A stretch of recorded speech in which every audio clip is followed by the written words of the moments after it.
Olá, boa tarde a todos, bem-vindos ao Remute Volume 30, 14 de outubro de 2022. Tudo bem? Como é que vocês estão? Queza, Roberto? Beleza? Tranquilo. Virada de tempo aqui em São Paulo, né? Tava tudo para estar um dia quentinho, aí agora chuviscando, né? Aqui no interior não tô reclamando, tá não. É isso que eu ia falar, não tô reclamando não. Lá pro Roberto deve estar bom o negócio ainda. Aqui eu acho que tá uns 30 graus, deixa eu ver. Ah, então para o Roberto ainda tá meio quente lá, né? Aqui que deu uma 27, mas vai ventar daqui a pouco. Ah, bom, boa tarde, aqui, gente. Né? Arada, DJ. Como é que vocês estão? Pessoal chegando. Arada, DJ, tudo bom? Pelo menos aqui em São Paulo tá meio garoando, um tempo bom para falar sobre nada, né? Então, a gente não fala nada aqui, fica uma hora muda aqui. Tem muita coisa no nada. Muita coisa no nada. A gente já tem uma resenhinha aí de dia 14 de outubro, hein? Vai lá. Já que o negócio é o tempo, hoje é dia do meteorologista. Olha! Putz, que legal! Então, falando em tempo, né? Falando em tempo, né? Em 14 de outubro de 1980, o Brasil regulamentou a profissão de meteorologista. Então, e a gente vai falar sobre um instrumento usado pelos meteorologistas no nada, né? Então, olha só. O tem uma outra legal, coisa outra coisa que faz referência aí a você, a mim também, que já tive a oportunidade de participar ali dos comitês ali do COBEI, da ABNT, né? Hoje é Dia Mundial da Normalização. Também 14 de outubro é comemorado o Dia da Normalização, estabelecido em 1998. Para comemorar esse dia da normalização, aí faz um mês que eu não participo da reunião da norma. nada de reunião da norma. O pessoal está indo lá, essa semana passada teve e nada que eu fui, né? Então, para antecipar o assunto do nada também, Marcelo dando a sua contribuição lá para o COBEI ali, no BNT no último mês. Exatamente. E hoje estamos cheios de nada. Vocês vão se surpreender com o tanto de nada que a gente vai falar aqui.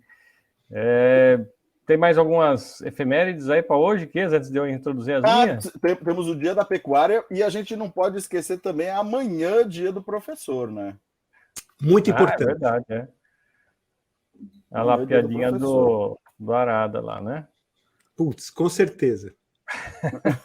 Não tem nada. Pronto. Aí a coisa ficou complicada. Quando ela fala que é nada, pronto, aí complicou. Boa. A gente já se preparando para entrar naquela filosofia platônica, né? E o Arada já manda no peito. Sensacional. Muito bom. Bom, posso fazer as minhas efemérides aqui? Manda aí. Tá bom. Bom, a gente já falou semana passada, mas não custa lembrar, agora, dia 12 de outubro, foi dia de comemoração dos 530 anos da primeira expedição de Cristóvão Colombo chegando às Américas, ali no Caribe, né? Então já falamos sobre isso, vou até deixar depois um link para o assunto bem explorado semana passada sobre a jornada do conhecimento. Vale a pena vocês checarem lá, mas tinha que lembrar de novo, né? Aí tem uma notícia triste que eu vou colocar aqui, não sei se todo mundo sabe, mas cadê a minha tela? Morreu hoje o ator, verdade. como é que é o nome dele? O Robbie Coltrane, aos 72 anos. Ele fez o papel de Hagrid na saga Harry Potter. Ele estava internado no hospital na Escócia, tinha problema de saúde já havia 2 anos e, infelizmente, faleceu hoje. Ele também trabalhou em alguns filmes do 007, alguns seriados, mas realmente, infelizmente, hoje cedo faleceu. Então, aí, nossa homenagem ao querido ator que fez o Hagrid. Eu também vi, Marcelo atualizadíssimo também, que isso parece que aconteceu agora há pouco também, né? Eu, pelo menos, a notícia agora há pouco. Pipocou agora há pouco, né? Mas, de qualquer maneira, o 30º Remute aí fica marcado aí pela passagem desse ator aí emblemático, né, cara? O que mais, Marcelo? Bom, temos também uma coisa que eu comentei semana passada, o Chiesa também comentou em cima, mas eu resolvi colocar algumas imagens aqui. Comemoração, quer dizer, não é uma comemoração, mas marcamos aí no dia 12 de outubro o nascimento de Dom Pedro I, nosso primeiro imperador, de 1798 a 224 anos. Ele nasceu aí nesse palácio de Queluz, em Portugal. E essa fotinha aí do lado, não é uma foto, é um quadro, né? Alguém o pintou quando ele tinha aproximadamente 2 anos de idade. E, por a coincidência do destino, ele viria a morrer 2 semanas antes de completar os seus 36 anos, em 24 de setembro de 1834, aos 35 anos, portanto, morreria no mesmo quarto que nasceu no Palácio de Queluz. Esse quarto é o quarto com motivos de Dom Quixote, e é o quarto onde ele nasceu e morreu quase 36 anos depois. Como curiosidade, o nome completo de Dom Pedro, se até o que é fôlego, respira e Pedro de Alcântara. Eu tenho que fazer aquela respiração circular que você falou lá da... Isso, para falar o nome inteiro, né? Ó, Pedro de Alcântara, Francisco Antônio, João Carlos, Xavier de Paula Miguel, Rafael, Joaquim, José, Gonzaga, Pascoal, Cipriano, Serafim. 16. 16? Os nomes, hein? Conseguiu contar. E o nome Pedro de Alcântara é homenagem aí a um santo, né? Bom, nós temos também mais uma fotinha aqui, que é uma reconstituição forense em 3D feita em 2018 do rosto de Dom Pedro I, com base em fotos de alta resolução tiradas após a exumação de seu corpo em 2012. E essa reconstituição, inclusive, foi aprovada por descendente oficial dele, Dom Bertrand de Orleans e Bragança. Essa reconstituição, inclusive, mostra uma deformação no nariz que teria sido causada por uma fratura que possivelmente foi maltratada, né? Um nariz meio torto, né? E à direita o monograma dele, Dom Pedro I. É isso aí. Alguma semelhança com o Guga Chakra também, não sei exatamente no que. O cabelo. É bem diferente das imagens que a gente tem aí, pessoal, reconstituiu com o cabelo um pouco mais revolto, né? E é isso, né? Nós temos isso de Dom Pedro I. Compositor ali do hino da independência, da independência, né? Exatamente. Isso, falando. Independência. Perfeito, Adinha, boa Cantei tarde. muito isso no quartel, cara. Luiz, tudo bem? Luizão. Eu já vou emendar também. Posso emendar aqui meu assunto? Opa! Manda ver. Então vamos voltar à imagem aqui. Outro carinha um pouquinho mais antigo aí. Quem seria este? Até, olha só que engraçado o bigode e o cavanhaque dele, né? Esse seria, bom, é o nascimento aí, dia 15 de outubro, só que de 1608, né? A gente está falando de quase 200 anos antes aí de Dom Pedro, há 414 anos, nascimento em Roma, do inventor, físico e matemático italiano Evangelista Torricelli, inventor do barômetro, que vamos falar dele já, né? Nessa imagem aqui vocês veem um quadro dele e, por curiosidade, um selo comemorativo, né, com a imagem do Torricelli, só que da União Soviética, de 1959. Né? CCCP, né? Ele é italiano, mas então é uma homenagem lá na União Soviética. Você vê que é uma importância dele na ciência, além de fronteiras, né?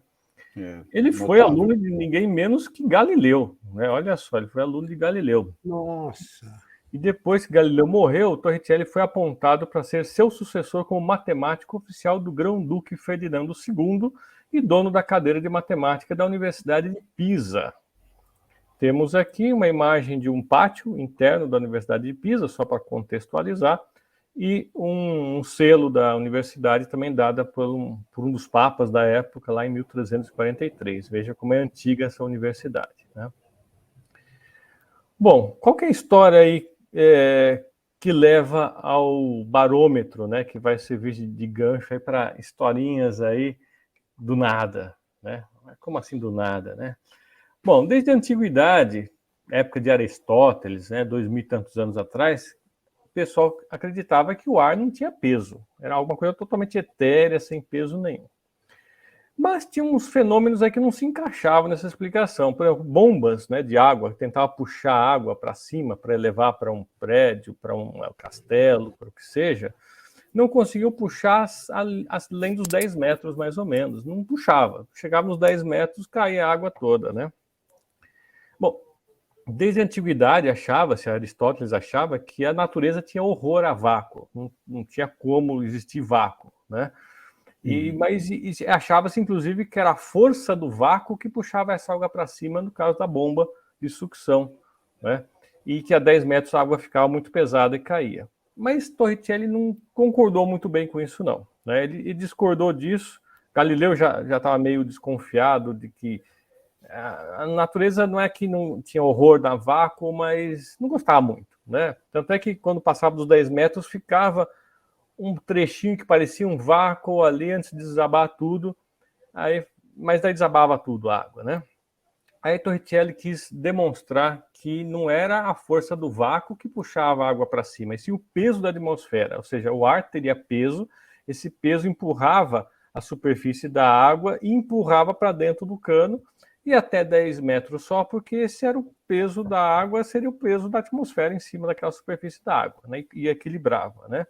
Só que tinha um detalhe, né? O pessoal já achava ele meio esquisitão, achavam que ele era meio que um bruxo, ele não queria fazer experimento, né, da porta para fora, colocando colunas de 10 metros aí para puxar água para fazer experimento, né? Então ele calculou o seguinte: bom, tem um mercúrio que é líquido à temperatura ambiente, é um metal que é líquido na temperatura ambiente, só que ele é 13 vezes mais denso que a água.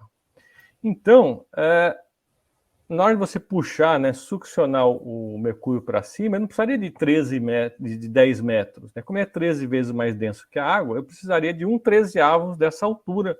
Ou seja, ele calculou que um pouquinho menos que 80 centímetros seria o suficiente, que já cairia, o mercúrio não conseguiria. Então ele conseguiu fazer o experimento dentro de casa, escondido de todo mundo, usou um tubo de 1 metro, né, colocou mercúrio, virou, eu vou mostrar um exemplo aqui para vocês, um videozinho para vocês entenderem, e aí o mercúrio desceu 76 centímetros e deixou ali 24 centímetros de vácuo.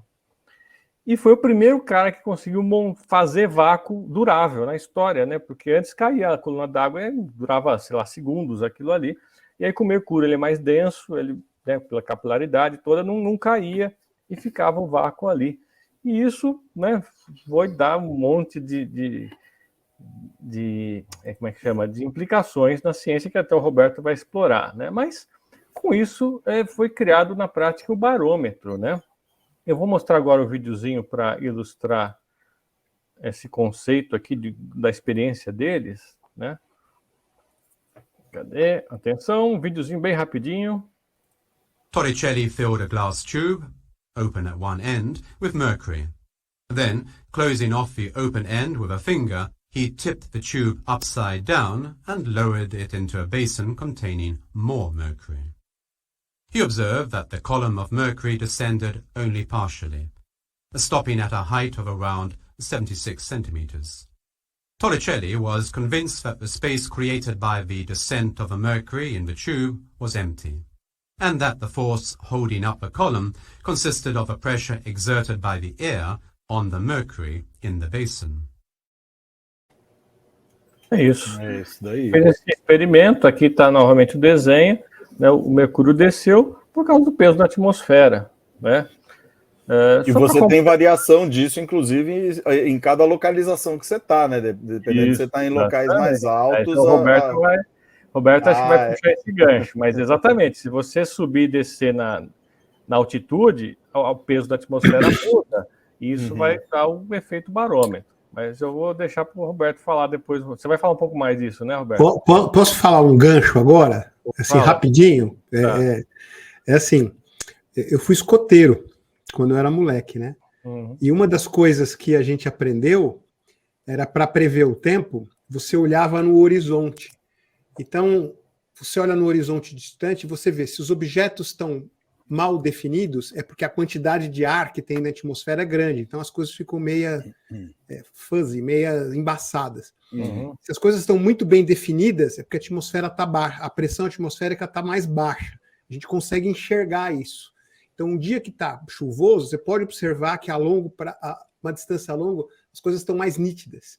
isso é sinal que a pressão atmosférica está mais baixa.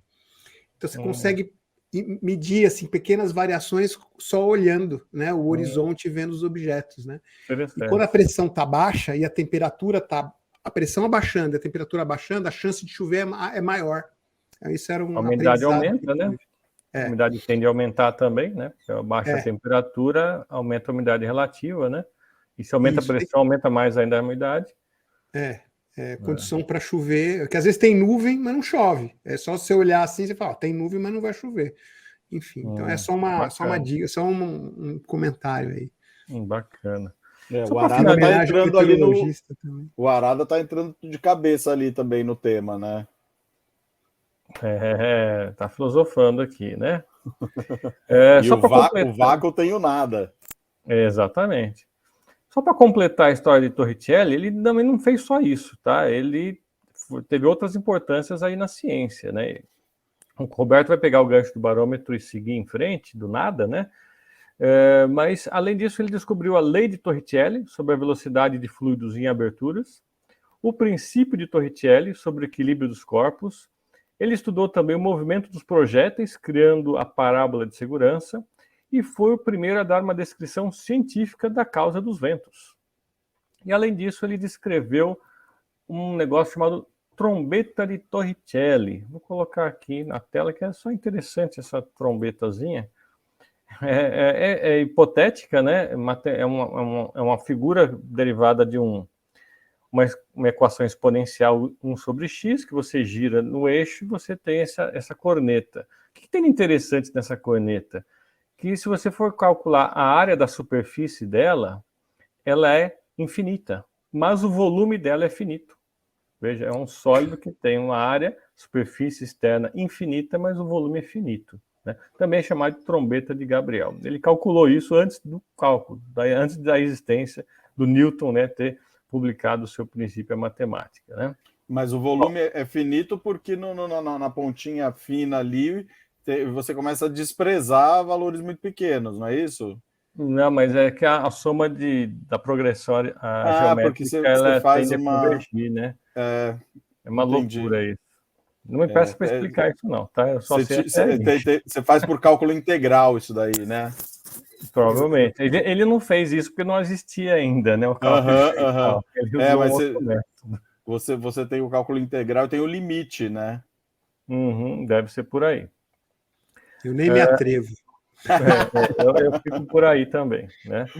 Agora, só para também finalizar, como a gente está falando sobre pressão, né?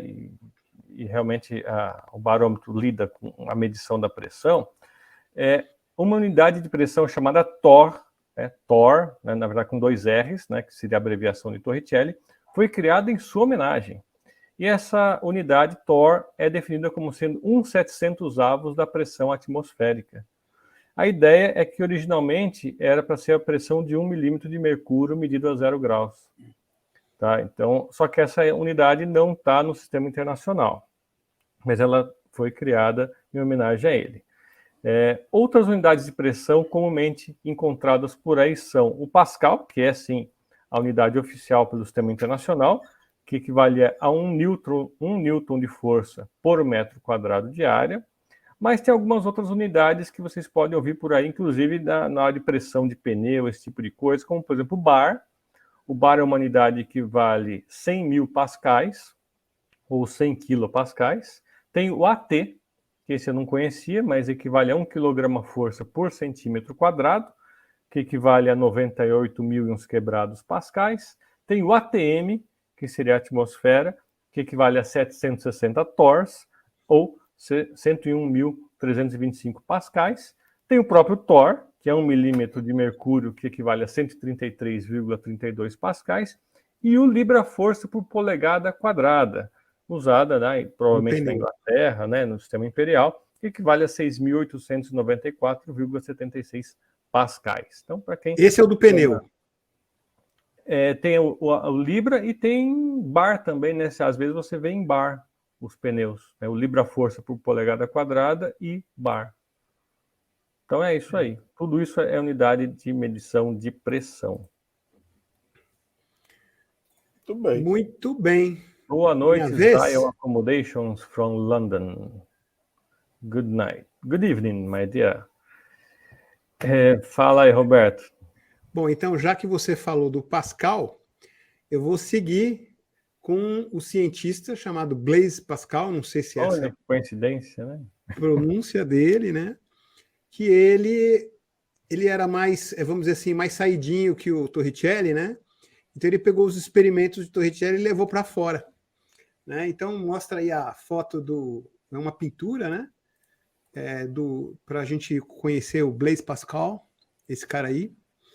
Então ele foi um cientista, fez várias descobertas, mas eu vou focar mais num experimento em particular, que é a próxima figura aí, que imagina você tá andando numa cidade, né, lá no tempo, e vê um cara fazendo um experimento na rua, vários andares, né, e o cara fazendo esse experimento aí, né. O que uma guia ali, uma régua? O que é aquilo? É um tubo, só que é gigantesco, né, tem vários andares ali, ele está medindo a pressão. Na verdade, esse é um dos experimentos dele, depois ele subiu em torres mais altas, mas ele conseguiu descobrir que à medida que você ia aumentando a altitude, a pressão caía, né? Então ele intuiu, né, que teria uma altitude muito grande que essa pressão ia chegar a zero, ou seja, ia ter vácuo. Então ele já foi o primeiro cara que imaginou que no universo o que predominava era o vácuo, né? Ele falou, olha que coisa, enquanto a vida inteira nós aqui na Terra achávamos que o vácuo era raro e a pressão era, né, comum, na verdade no universo a maior parte é vácuo, é um vazio, é um nada, né? Então essa foi a primeira intuição aí do vácuo, né? O nada, né? Roberto, deixa eu fazer um parênteses rapidinho aqui antes de você continuar do Pascal. Só para quem acompanha o Ramute há algum tempo, a gente já falou algumas vezes do Pascal quando falamos da Pascalina, né? Uma das primeiras máquinas de calcular mecânicas do mundo. Quando a gente falou ali da história da computação, a gente já falou do Pascal nessa abordagem. Olha como o cara é versátil. Bem lembrado, eu já tinha ouvido falar nisso. E agora vamos falar da pressão. Vai lá, Roberto. Naquele tempo, esses caras eram muito férteis, né? Imaginavam muitas coisas, né? Bom, e aí, com o vácuo, né? O pessoal começou a estudar, né? Porque começaram a se desenvolver equipamentos para produzir vácuo. Então, os caras começaram a estudar o que podia fazer com o vácuo, né? E aí tem um experimento, né? Que é o Vacuum Bell Jar, né? Que é a próxima figura aí, né? Que o cara pegou um relógio, né? Isso aqui é uma versão moderna do experimento que foi feito na época, né? Mas você pega um relógio despertador qualquer que toque, um sino, né? Aqui ele está dizendo electric bell, né? Um sinal, uma sinaleira, né? Elétrica, né? Com bateria e tal. E aí você coloca. Podia ser um despertador daqueles antigos, né? Isso aqui parece aquele negócio, alarme de bombeiro, sabe? Você tá lá no bombeiro, alguém chama o bombeiro, aí toca o alarme para todo mundo. Sinal de escola antigo, né? Vamos lá, sinal de escola, né? E aí eles puseram esse sinal aqui ligando, toca tal, e aí com a bomba de vácuo eles tiraram o ar desse volume, dessa recipiente aqui, né? E eles perceberam que o som não se propagava, né? Então eles falaram assim, olha que interessante, o som, que é uma onda, precisa ter ar para se propagar. Mas e a luz? Eu continuo vendo o objeto mesmo sem ar. Então, deve ter mais alguma coisa que a luz usa para se propagar. Então, eles criaram um nome de éter luminífero, né? Como uma substância que você com vácuo consegue tirar o ar, mas o éter fica ali, né? Então eles imaginaram que todo o espaço entre os planetas estava cheio desse éter luminífero, que fazia com que a onda da luz se propagasse, porque estava enxergando o Sol, estava enxergando as estrelas, então tinha que ter o éter, né? Eles não acreditavam que uma onda podia se propagar no vácuo, como ocorreu. Então, assim, foi uma teoria errada de criar o tal do éter luminífero, né? Ok? Aí lá no... Vou fazer um outro parênteses aqui, já só para lembrar a gente que a gente falou, quando falou de Robert Metcalfe, criador do Ethernet, que ele tirou o nome Ethernet justamente do conceito do éter luminífero. Ele criou uma rede que se propagasse pelo éter. Ele já sabia que o éter, né, não existia, né? Ele veio muito depois de Einstein, né? Mas ele já falou, vamos chamar de Ethernet. E é daí que vem o Ethernet. Cara, a vida inteira trabalhei com Ethernet e nunca liguei esses pontos. Muito legal. Não tinha ideia. Por causa disso. Né? Vai lá. E aí, em 1887, você pode colocar a próxima figura aí, né? Dois cientistas, né? Um chamado Michelson e outro chamado Morley, né? Fizeram um experimento que eles queriam medir o éter luminífero, né? E aí, qual a ideia que eles fizeram? Né? Eles falam assim, bom, se eu estou na Terra indo direção, né? Nessa direção, eu estou, de repente, indo na direção dessas setas vermelhas aqui, ó, eu estou indo na direção do éter luminífero, né? E se eu estiver na outra ponta, girando o instrumento, eu consigo medir a velocidade da luz contra e a favor o éter luminífero. Então, eu conseguiria ter variações, né? Então, esse equipamento, explicando rapidamente, tem uma fonte aí, bate ali no central, que é um espelho, né? Bate lá no outro espelho, volta. Eu não vou entrar em muitos detalhes, não. E tem um detector aqui. E aí, conforme exista o éter luminífero, os dois raios que chegam no receptor, que está aqui bem na frente, eles iam chegar juntos ou ligeiramente defasados. Se chegasse juntos, ia ter uma figura com um padrão. Se chegasse ligeiramente, ia ter outro padrão. Mas sempre chegou junto. Então, os caras falam assim, caramba, com isso aqui, eles conseguiram... um dos objetivos era medir a velocidade da luz e o outro objetivo era medir o éter luminífero. E aí eles concluíram que esse experimento não deu certo, né? Só que aí o que aconteceu? O Einstein, né, muito esperto, né, pegou o resultado desse experimento e ele falou, e ele intuiu, o éter luminífero não existe, né? Portanto, as ondas eletromagnéticas podem se propagar no vácuo. Né? Isso foi em 1905, cara, pouco mais de 100 anos atrás, né? Um conhecimento muito... Né?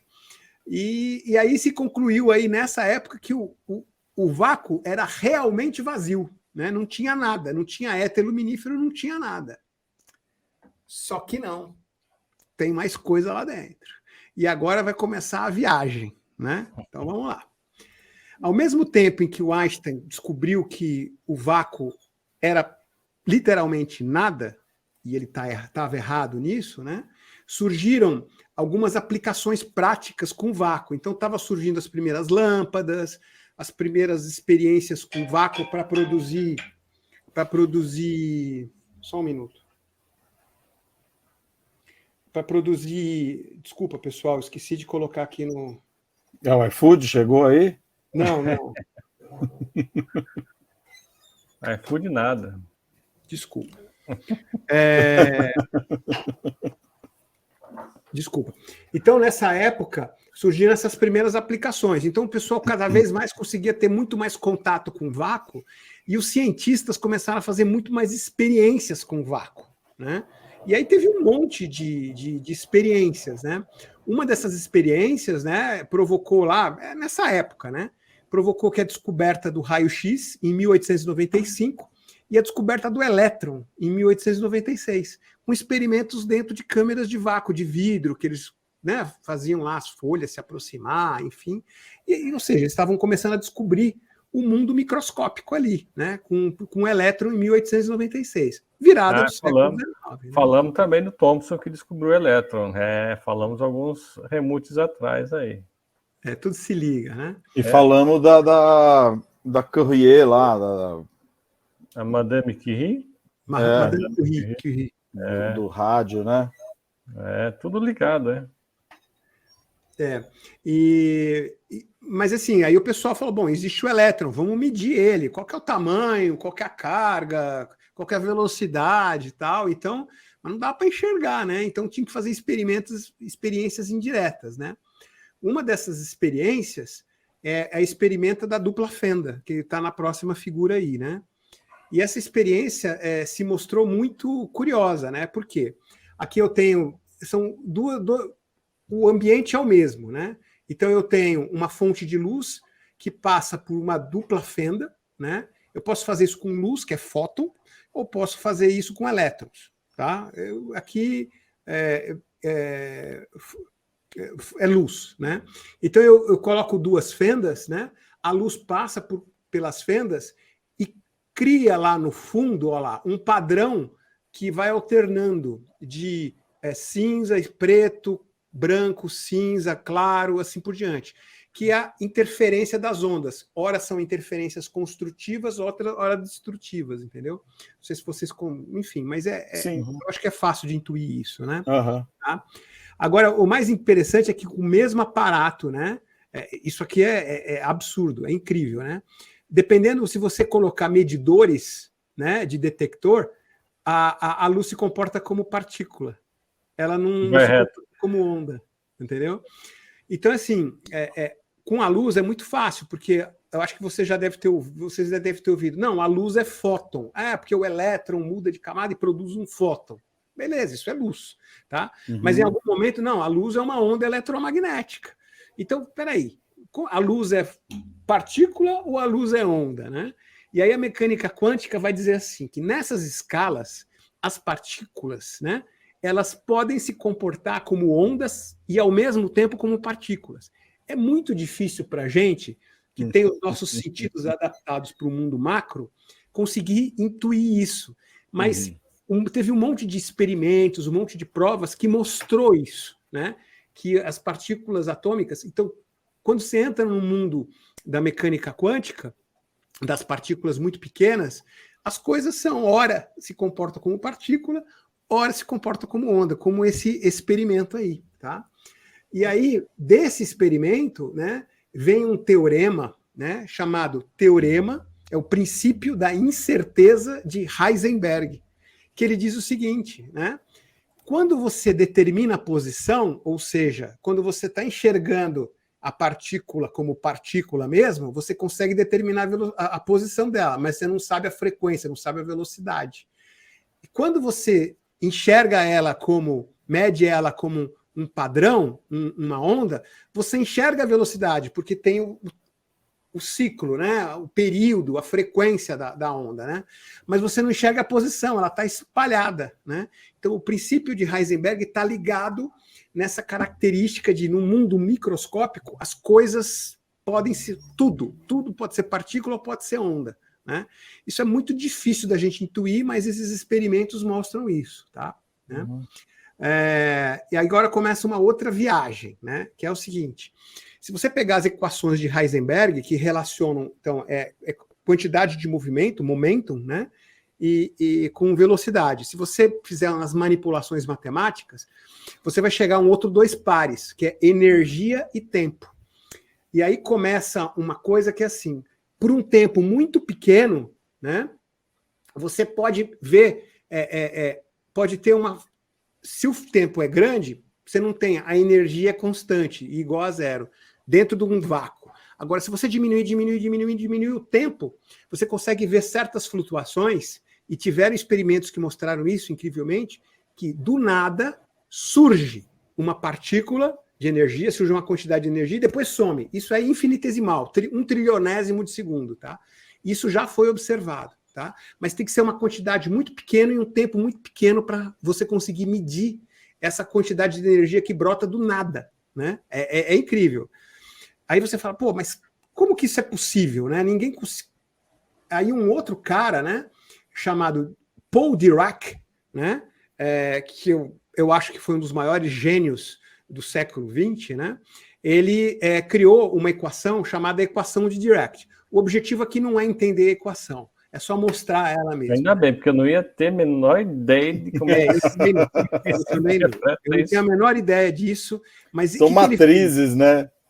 É uma matemática bem sofisticada, né? Tem a matemática mais simples, à medida que você vai estudando fenômenos cada vez mais sofisticado, você tem que entrar no mundo dos números, dos números inteiros, dos números irracionais, né? Vai viajar, os números imaginários, enfim. Então você tem um monte de coisas malucas aí. E aqui tem números imaginários aqui, né? Muito bem. Então, justamente essa questão dos números imaginários, que é assim, ele conseguiu construir uma equação que conseguia reunir a relatividade com a mecânica quântica. Algo que ninguém conseguiu fazer, né? Só que quando ele escreveu essa equação, ele teve que descrever as partículas com sinais reais e com sinais imaginários, né? E aí, os sinais reais descreviam, por exemplo, o elétron. Mas as equações que tinham sinais imaginárias estavam descrevendo o quê? E aí ele teorizou. Deve existir, isso aqui deve ser o elétron, e isso aqui deve ser um antielétron. Ou seja, o Dirac, matematicamente, ele previu a antimatéria, né? Aí você fala, pô, mas antimatéria existe? Existe. E aí, nesses experimentos, 1/trillionésimo de segundo, surge, né, do nada, duas partículas, uma de matéria e outra de matéria, que fica devendo para energia, depois elas se juntam, somem e fica tudo igual a zero. Aí os caras, poxa, mas como que isso é possível, né?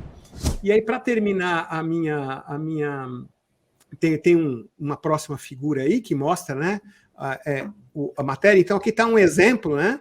E isso aí já foi medido, né? Você tem um átomo de hidrogênio que tem um próton e os elétrons, e você tem um átomo de antihidrogênio, que ele tem um antipróton no centro e um positron, ou um antielétron orbitando, tá? Então tem um monte de características trocadas. Se eu juntar esses dois átomos, né? Um átomo e um antiátomo juntar, eles se aniquilam e gera muita energia. E a equação que faz essa relação com massa com energia é a famosa equação E igual a mc ao quadrado, que massa transforma em energia, tá? Então, tá aí uma viagem aí. E aí você fala assim, bom, não é possível que isso seja verdade, né? Então, um cientista americano, ele fez um experimento em Londres, eu não sei exatamente a época que fez, mas foi na metade do século, eu acho que foi em 1932, tá? Se eu não me lembro, tá? O nome deles é Willis Lamb, né? Tem muito pouca coisa dele na internet, né?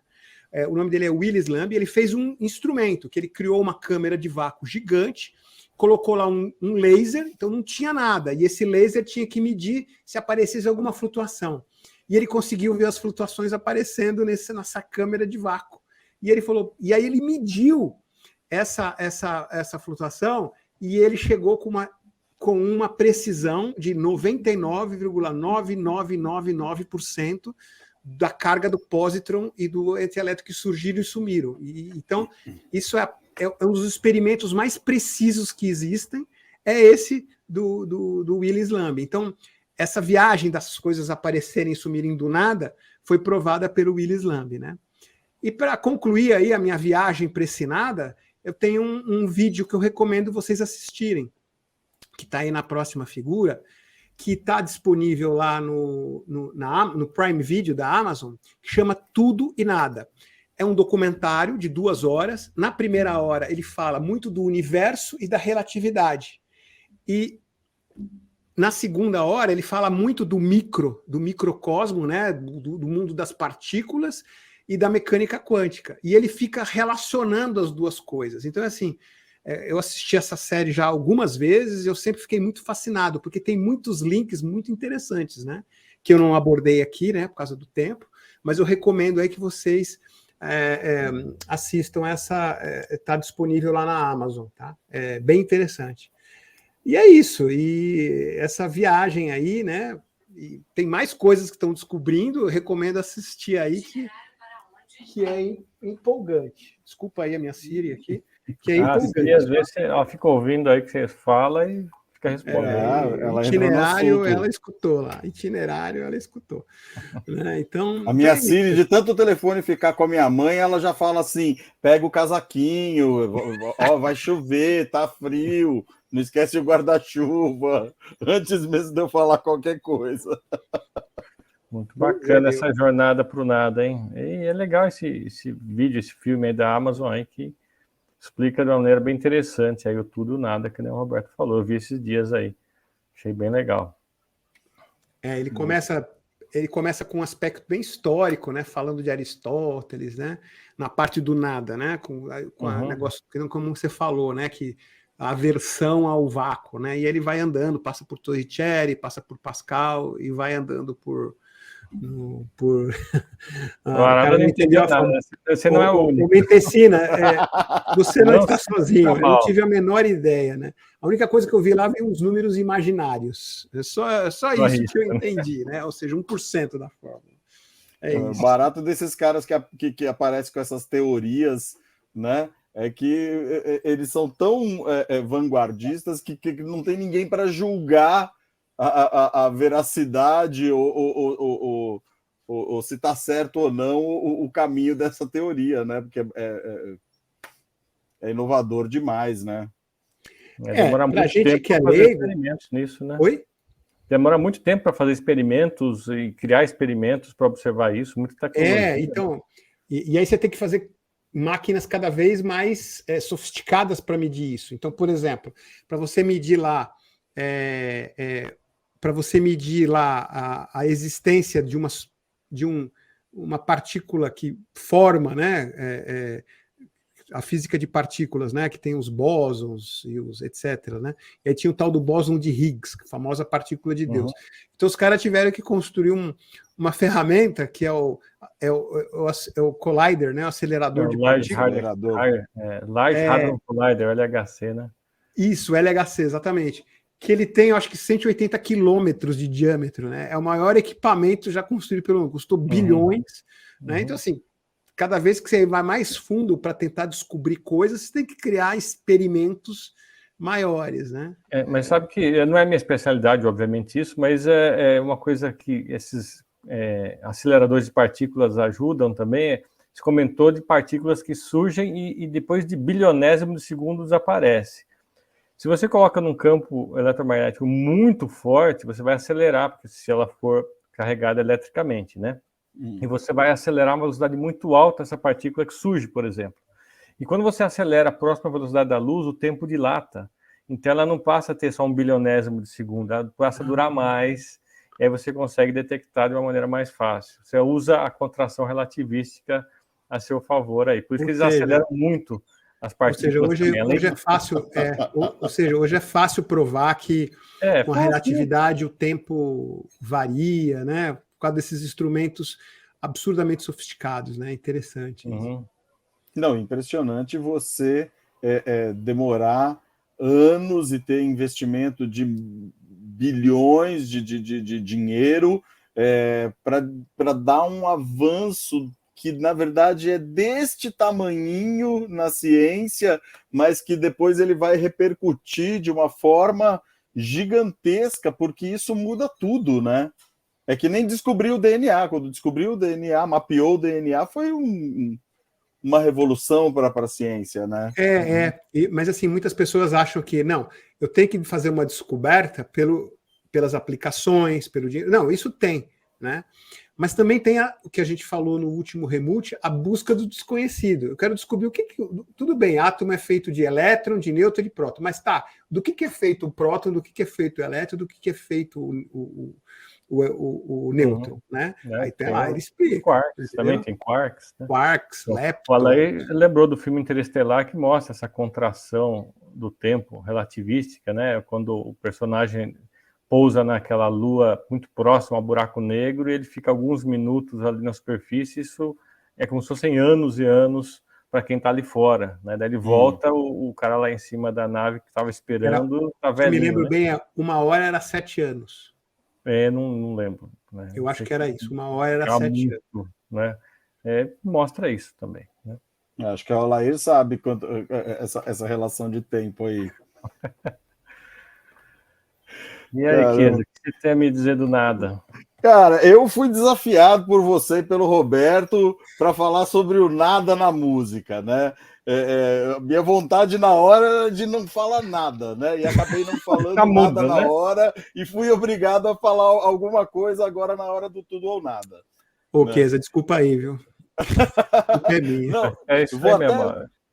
vou até começar falando uma coisa, um agradecimento muito especial a um professor de guitarra que eu tive quando eu era moleque.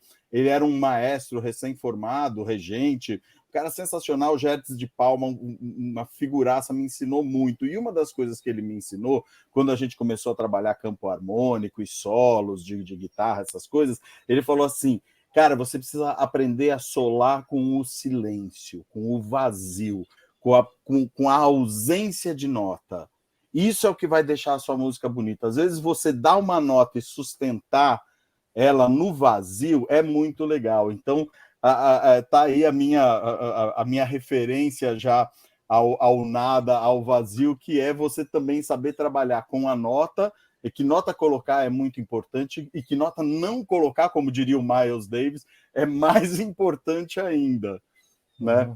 Então, aproveitando o gancho aí também, se eu não me engano, a arte oriental, japonesa, tá, os quadros, a decoração, valorizam nada também, não enche de coisa, deixa num cantinho ali a árvore, o passarinho, e deixa um campo vazio para valorizar o outro lado lá que tem a decoração. Tem uma palavra japonesa para isso, chama shibumi, que é a essência da simplicidade, que segundo a tradição japonesa é o último grau antes da perfeição, é a simplicidade. Perfeito. Então, nada é muito importante. Na arquitetura, né, principalmente, você tem o minimalismo também, né, que é você também trabalhar com o menor número de elementos possível, né? Isso reflete na música também. Eu quero ver se nessa viagem que eu vou fazer agora eu consigo passar pelo minimalismo da música também. Mas, para a gente chegar lá, eu vou voltar aí ao começo de junho. A gente falou sobre uma figura emblemática aí no negócio da contracultura lá nos Estados Unidos, né? No movimento de contracultura, a gente falou do Allen Ginsberg, né? Tem até eu separei uma foto do Allen Ginsberg, ali em cima ele está com o Bob Dylan, e embaixo tem duas fotos. A que está em preto e branco é o Allen Ginsberg, no movimento ali que ele fez em Chicago, que até foi retratado no filme 7 de Chicago, lá, se não me engano, foi em 68, na convenção do Partido Democrata em Chicago. Essa é a foto dele original, e a foto à direita ali, à esquerda colorida, é a foto do ator no filme, né? É o Allen Ginsberg representado ali no filme O 7 de Chicago, né? O julgamento do 7 de Chicago. O Allen Ginsberg, né? Por que eu estou puxando o Allen Ginsberg lá para trás, né? Ele foi considerado uma das principais figuras dessa geração beat aí dos anos 50, que era contra o militarismo, materialismo econômico, repressão sexual, falava do uso de drogas, blá blá blá, inclusão de religiões orientais aí né, para desmistificar, tirar preconceitos com relação a isso daí, né? E ele foi um poeta, influenciou muita gente, inclusive a gente tem, no nosso cenário musical, a gente tem influências aí do Allen Ginsberg com o Cazuza, né? Você vê que o Cazuza cita ele numa letra, e o jeito do Cazuza escrever você vê que tinha uma influência muito grande. Ele foi considerado o pai do verso livre, né? E o Allen Ginsberg, ele foi beber numa outra fonte, né? O Allen Ginsberg, a gente está falando ali década de 60, década de 50, né? E ele foi beber numa outra fonte de um outro escritor chamado Walt Whitman, do finalzinho do século XIX, né? O Walt Whitman, por que eu vou buscar essa referência aqui do Walt Whitman, né? Ele foi considerado um grande poeta da Revolução Americana, assim como o Mayakovsky estaria representando um poeta relacionado aí a um expoente da Revolução Russa, né? Ele viveu entre 1863 ou melhor, ele viveu de 1819 a 1892, né? Então ele viveu grande parte aí do século XIX, e com 45 anos ele trabalhou para o Exército durante a Guerra da Secessão lá nos Estados Unidos, né? Trabalhou em hospitais militares durante a Guerra da Secessão, né? E ele voltou com 45 anos da guerra, já com um envelhecimento bem prematuro aí, por conta dos traumas da guerra, né?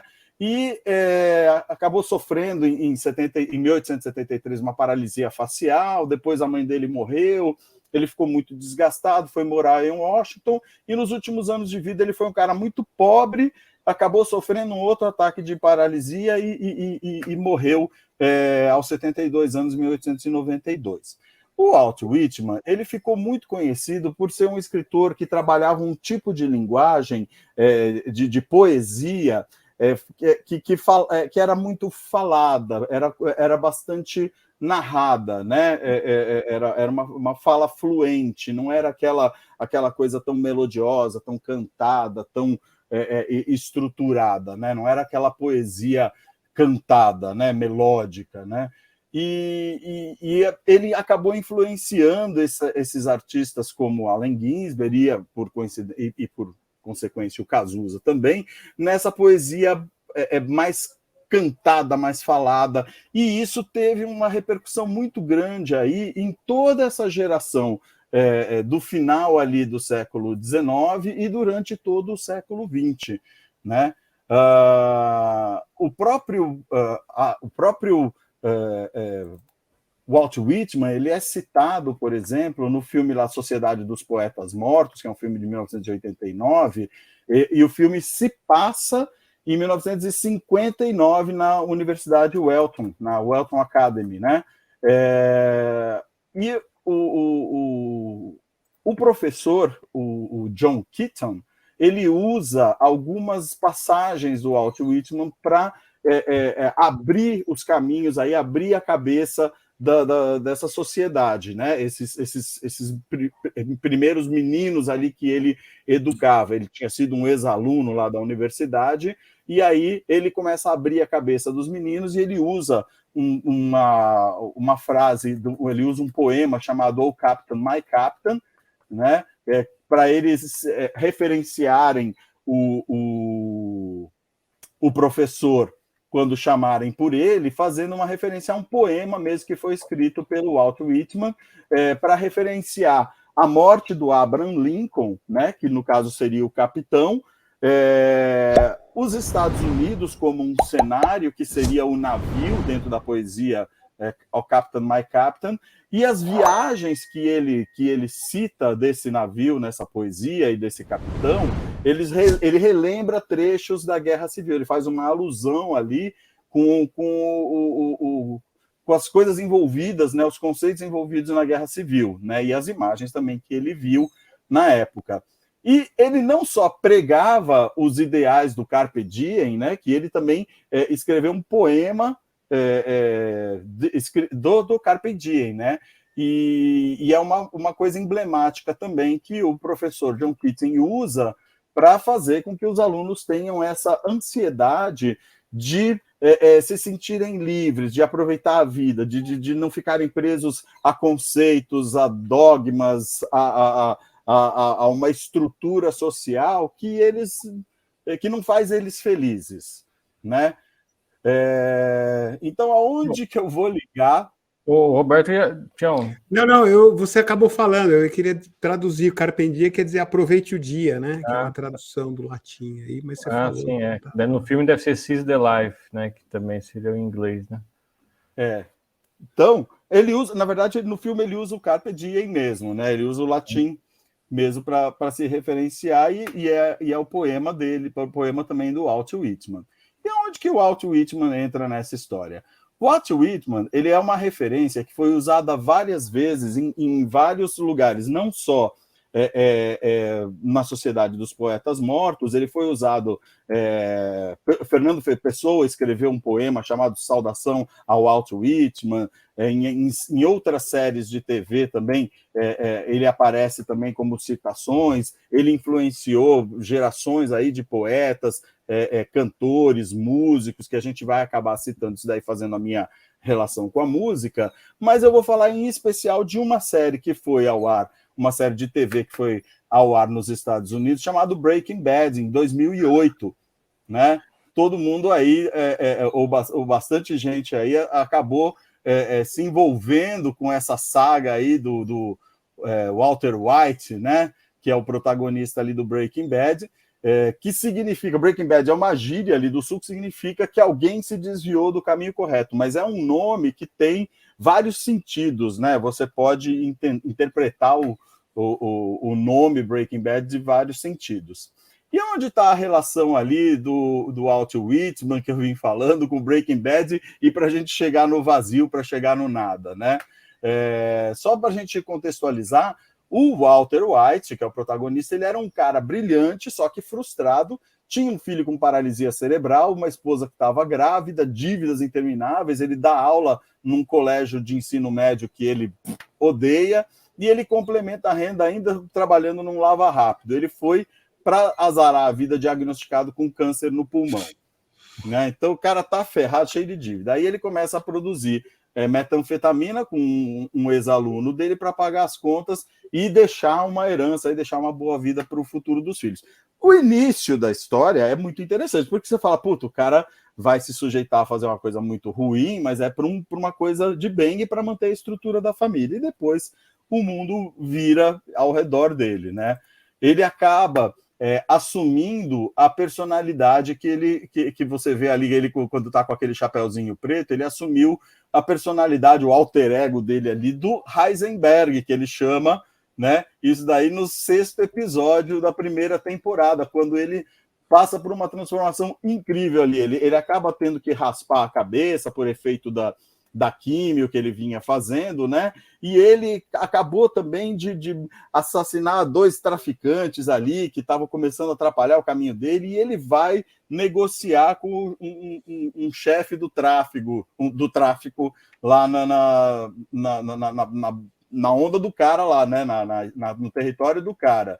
Então ele começa essa transformação e ele se apresenta pela primeira vez como Heisenberg, né? O que tem essa coisa do personagem? Qual é a identificação que ele teve com Heisenberg? Primeiro, que o Heisenberg ele acabou sendo vítima de um câncer de vesícula também, né? Acabou falecendo por causa de um câncer. E neste momento, eu não sei se ele tinha premeditado esse nome, mas é um momento crucial que ele passa a não contar com uma variável de incerteza. Dali para frente, ele não ia ter certeza de mais nada que ia acontecer. Era um caminho sem volta, né? Ele entrou num mundo e dali para frente ele não tinha mais como prever todas as variáveis. Então, dali para frente, a grande sacada do Breaking Bad é que ele vira uma coisa imprevisível, né? E foi um seriado que durou 5 temporadas, né? E uma coisa muito interessante, ele começa a fazer algumas referências. Na verdade, não existia uma intenção de se fazer referência ao Walt Whitman, mas na 3ª temporada, no episódio 6, o Walter ele conhece um assistente dele que substitui o assistente original dele, que também é outro protagonista, um cara chamado Gale Botker, né?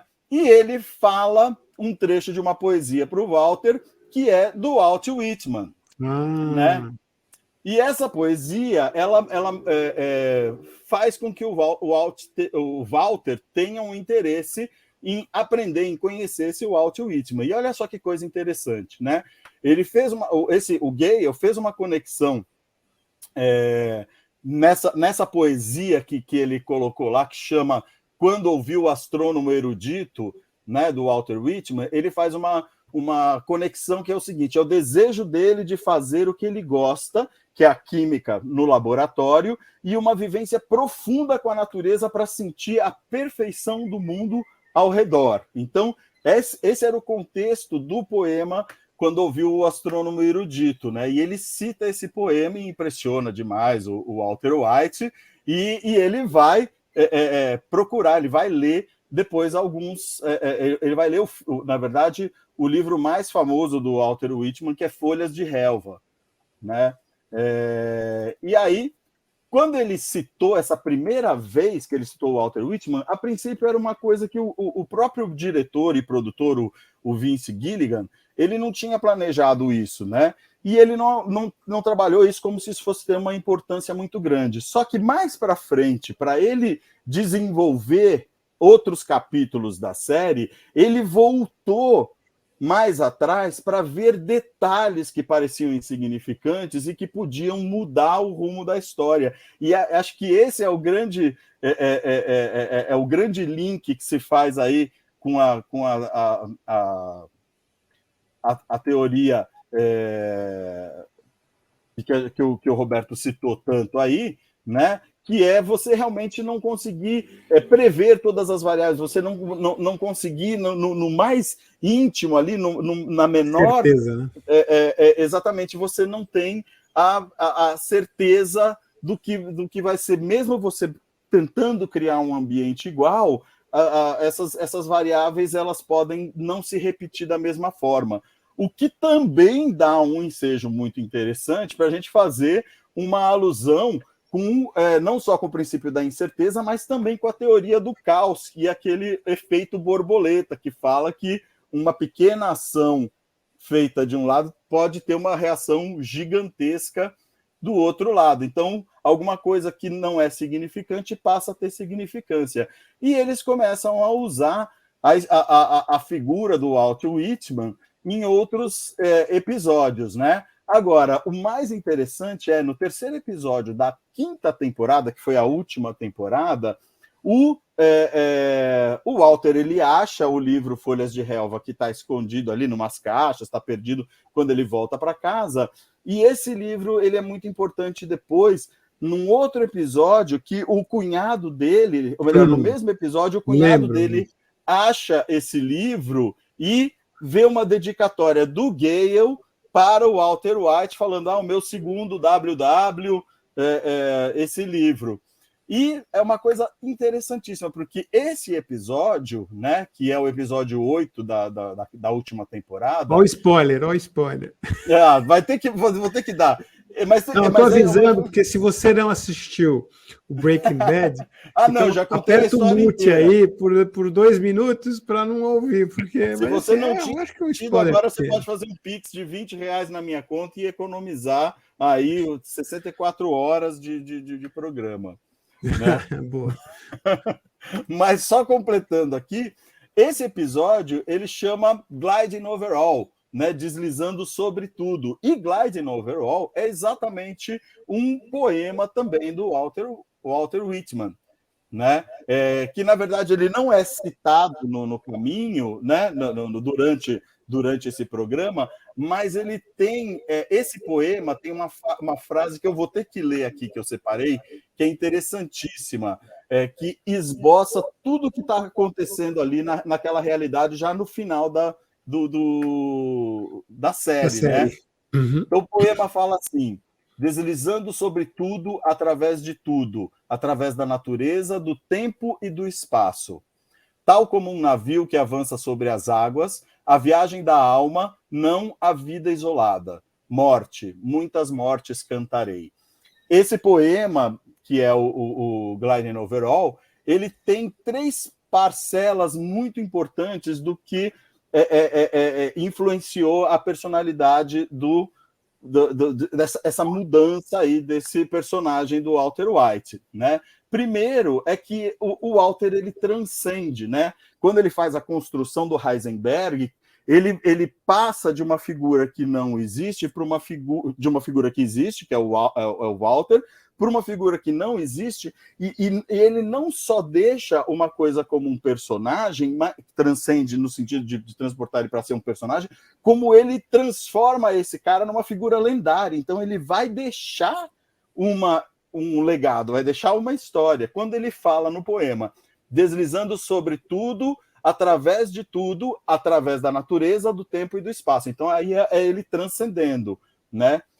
O Walter, alcança a liberdade, tal como um navio que avança sobre as águas, né? Ele vai derrubando obstáculos, ele vai criando essa liberdade, ele vai construindo essa pseudo-liberdade, né? e mortes, muitas mortes cantarei. Então ele celebra a morte também nesse episódio aí que ele acaba executando um monte de rivais em 3 presídios diferentes, é um escândalo. Então ele está aproveitando um monte do Walt Whitman, né? Então essa é a relação aí com o nada. Nossa, eu já tinha gostado bastante do Breaking Bad, assisti há muito tempo atrás, e agora com essa visão aí desse outro WW, né? Isso é muito legal, nunca imaginei que ia me deparar com o autor desse livro aí. Na época eu não dei tanta importância ao poema em si, mas agora dá vontade de assistir novamente para prestar atenção. Bem legal isso aí. Poxa, muito bom. Assistir com outros olhos, né? Exato. Agora, uma palhinha muito interessante, que aí também é um desafio sobre o nada na música, que eu vou fazer um link com isso também, é o niilismo, né? O niilismo, ele é um termo que ele vem do latim nihil, né? E ele é uma doutrina filosófica principalmente do século XX, né? A primeira vez que se usou esse termo nihilista foi durante a Revolução Francesa, ali em 1789 a 1799, para aqueles que não eram nem contra nem a favor da Revolução, eles eram nada, né? Então o termo nihil, no latim, ele é nada, né? E no fim do século XIX, o Nietzsche ele já fez uma série de publicações, e ele alcança um grau bem alto ali nessa teorização filosófica sobre o niilismo, né? E segundo o próprio Nietzsche, o século XX seria o século do niilismo, que é essa negação, é esse nada, né? É você acreditar no nada, mas no nada de que forma, né? Tem o niilismo existencial, que é uma corrente francesa, da qual vocês vão ver Jean-Paul Sartre, Simone de Beauvoir, Albert Camus, que fazem parte dessa corrente e que acredita o quê?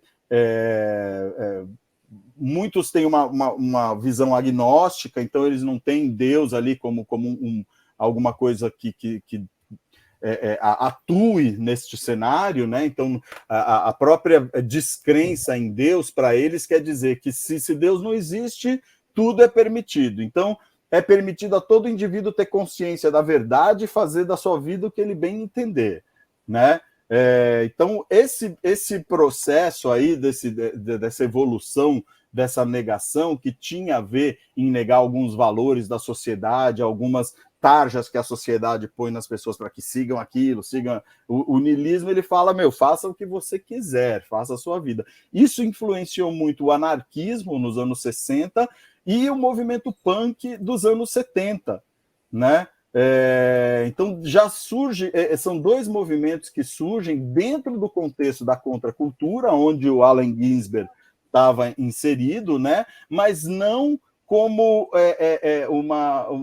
só uma filosofia dentro do contexto. Ele era também uma antítese àquela história dos hippies que faziam todo o negócio em cima da paz. Eles já pregavam uma reação violenta, né? uma reação contrária à que os hippies tinham, né? Então vocês vão ver entre esses expoentes do punk, num cenário musical, eles estavam o The Clash, o Sex Pistols, isso na Inglaterra, e os Ramones nos Estados Unidos. Agora, há um link interessante também. O Joe Strummer, vocalista do The Clash, ele recitava um trecho do poema Hall, que é o uivo, né? Inspirado num poema do Walt Whitman, né? E ele compôs uma música também que se chama, eu não vou saber falar direito, mas acho que é Bodhisattva, ou Bodhisattva, que é sobre o Zen budismo e fala sobre poetas da geração beat, a geração dos beatniks ali, do Allen Ginsberg, né? Então, o punk rock e também acreditava nessa história aí da negação, do nada, né, de não acreditar em nada na estrutura. E no termo da música minimalista também, a gente tem a música minimalista, que é uma música com pouca variação musical, é uma música mais estática, possui uma harmonia repetitiva, Sim. que também veio nessa onda aí mais ou menos na mesma época que você tinha o cenário da música punk. Então, por um lado, você tinha The Clash, Sex Pistols, numa postura super nihilista, e o John Lennon, que foi aniversariante essa semana, fazendo a revolução sexual dele lá, com paz, o Peace in Bed lá, como é que é o nome do movimento que ele ficou uma semana lá na cama também com a Yoko, né? Eu lembro disso, mas não sei o nome. Então isso daí foi tudo mais ou menos acontecendo na mesma época. De um lado você tinha um ícone da música que era All You Need Is Love, pregando o amor, e do outro lado o movimento punk puxando para o nada, puxando para o niilismo, puxando para a gente não tem que se importar com o outro, a gente tem que se importar com a gente mesmo, porque tudo passa. Então, muito legal, hein? Que desafio para você, Chiesa, hein? Falar sobre nada, hein? Mas foi muito bom, parabéns, hein? Tem a última foto aqui que é o Philip Glass, quem? Esse daí é o Philip Glass, do lado direito, né? E o Brian Eno, novinho ali também, do lado esquerdo, que são dois ícones ali da música minimalista. O Philip é segunda metade do século XX, o Philip Glass, não é não? Também, né? Anos 50, 60, por aí? Ou... O Philip Glass, eu acho que vem desde a década de 60, mas ele é vivo ainda, né? Sim. Agora o Brian Eno, eu não tenho certeza. Acho que o Brian Eno é vivo também. Eu não vi se ele tinha... Eu não pesquisei. Acabei botando a foto dele aí, não pesquisei a data dele. Eu acho que eu lembro, não sei se eu estou viajando, mas eu lembro de um filme muito antigo que eu assisti que tinha a música do Philip Glass. O filme tem um nome muito curioso. Chamava, vamos ver se eu lembro, hein? Chamava Koyaanisqatsi. Koyaanisqatsi. Koyaanisqatsi, que era não me lembro assim, mas é um filme que só tinha imagens. A vida fora de balanço. Exatamente. Veja se dá para ouvir o áudio aí. Isso é Koyaanisqatsi, né? Koyaanisqatsi. Koyaanisqatsi, isso. Koyaanisqatsi. Que é um idioma de uma tribo indígena norte-americana. Significa vida fora de balanço. E depois ele fez a trilha sonora da continuação do Koyaanisqatsi, que é o Powakatsi. Esse eu não tenho aqui. Que mostrava as minas a vida fora de balanço nas cidades, em todos os lugares, né? Muito bacana. Esse aqui acho que é o filme todo, tá aqui no YouTube, free aqui, para quem quiser ver.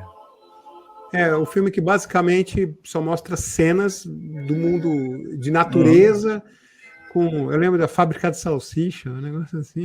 Tem um monte de coisa bacana. É bem interessante. Muito bom, hein? Falou sobre o nada na música. Muito perfeito, muito bom. É isso daí. E agora, Marcelão? Agora, vamos ver o que nós temos aqui. Vamos fechar. Quer os aniversariantes? Você está com os aniversariantes? Passo rapidinho aqui, então. Os meus aniversariantes são todos em memória aqui. Na verdade, deixa eu dar uma boa aqui, cara. Isso aqui parece notícia do Remute News, que a gente vai ter um Remute News agora. Daqui a pouco, né? Daqui a pouquinho, né? Isso aqui parece história do Remute News, mas não é, não. Isso aqui é verdade, tá? Então, eu vou botar destacado. No dia 14 de outubro de 1982, o presidente Ronald Reagan, dos Estados Unidos, ele proclama uma guerra contra as drogas. E aqui no Brasil, o comentário do nosso saudosíssimo Tim Maia foi: eu acho ótimo que ele faça isso mesmo. Assim, essa molecada para de usar e sobra mais para gente que gosta e entende do assunto. Muito bom, hein? Isso parece piada pronta, mas é verdade. E os aniversariantes tem Benedito Calixto, né, 14/10/1853, o Jules Rimet, que foi também presidente, foi o terceiro presidente da Federação Francesa de Futebol e o terceiro presidente da FIFA entre 21 e 54. Então, o Jules Rimet, que depois deu o nome a taça que o Brasil perpetuou ali, roubaram. Lillian Gish, que foi uma atriz também do cinema mudo. Quem mais? Roger Moore, também, de 1927, né? Faleceu em 2017, com 90 anos. Cliff Richard, que também foi um cantor muito popular no Reino Unido, também é um cara que trabalhou ali, fez muito sucesso ali na época dos Beatles, né? Então, depois ele acabou se convertendo para o cristianismo e teve uma carreira virada para um outro lado. Quem mais aqui? Carla Camurati, essa tá viva, 14/10/1960. Parabéns para Carla Camurati, o Kiko Zambianchi e o nosso não eleito Alexandre Frota. Parabéns para ele também, aniversário do Alexandre Frota. Pensei que nunca mais iam ouvir falar o nome dele depois dessa saída da política aí, mas enfim. A gente saúda a todos aqui, contanto que estejam com roupa. Então tá bom, vamos fazer agora o tão esperado Remote News. Vamos lá? Estamos prontos? Bora lá! Tem quantas notícias aí? A gente não falou, você tem 3? Tem 3. Tá bom, então eu anuncio, você começa e eu termino. Beleza. Minha não tem notícia. Tá, você fica aí só de comentarista aleatório. Isso. Vamos lá, Nada. então. Nada. Remote News, sua fonte confiável de notícias inverídicas. Comunidade judaica faz campanha de circuncisão com o slogan: nem todo herói usa capa. Um grupo de ativistas veganos faz passeata em protesto contra um tal de Carl Linnaeus, pois após anos comendo champignon, shimeji e shiitake, descobriram que tais plantinhas não eram do reino vegetal.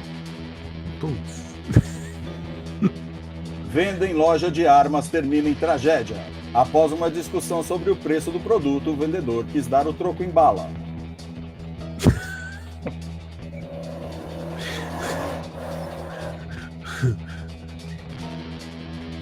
O fantasma do as da aviação da Primeira Guerra Mundial, Manfred von Richthofen, foi visto novamente nos céus europeus.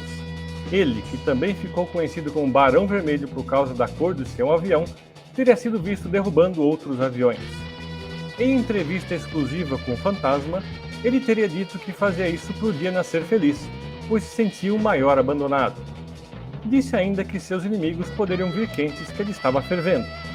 Ontem, porém, seu avião teria sido abatido por uma jovem parente, Suzane, com a ajuda de 2 irmãos, todos em puro êxtase. Nossa. Após a separação polêmica em 2015, banda Restart anuncia retorno. Segundo os membros da banda, estamos reiniciando.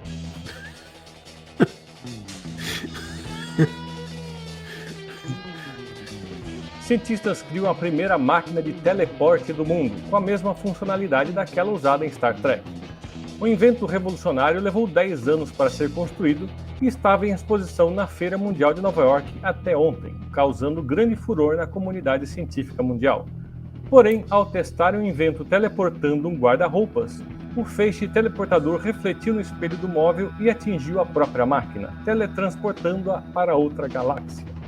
Agora a comunidade científica aguardará mais 10 anos pela construção da segunda máquina para que se possa recuperar a primeira. Notícias quentinhas do lado escuro da Lua. Muito bom. E é isso aí. Muito obrigado a todos por ter ficado aí nos 1 hora e 20 minutos aí de Remote Volume 30. Obrigado. Vejam aí, assinem o canal se vocês não são assinantes aqui do YouTube. Conseguem ouvir também o podcast, a gravação no Spotify.